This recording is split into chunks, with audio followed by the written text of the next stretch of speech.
শাশুড়িকে নিয়ে এমন বাজে কথা বলতে থাকি কেন?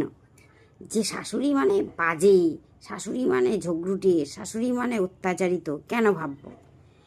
আমরা আজকে যে মেয়ে থাকছি, কালকে কিন্তু আমরা শাশুড়ি হব। আমাদের যে ছেলের মাদের এই ক্ষেত্রে কিন্তু এইগুলো হয়, মেয়ের মাদরা কিন্তু এরকম হয় না। কেন? মেয়ের মায়েদের ক্ষেত্রে যেন একটা পোলাইট ব্যাপার থাকে, কিন্তু ছেলের মাদের ব্যাপারটা সেটা থাকে না। তারা একটা নিজস্ব দাপট নিয়ে চলতে থাকে।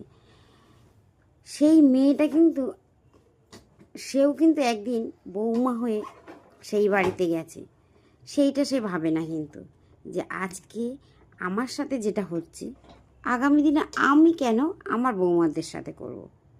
একদমই না। তারা আসছে নতুনভাবে, নতুন সংসারে আসছে, তাদেরকে মানিয়ে গুছিয়ে নিয়েই আমরা চলব।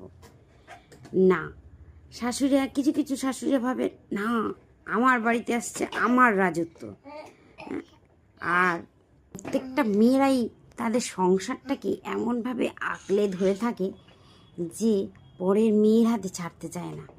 তখনই হয়ে যায় অশান্তি।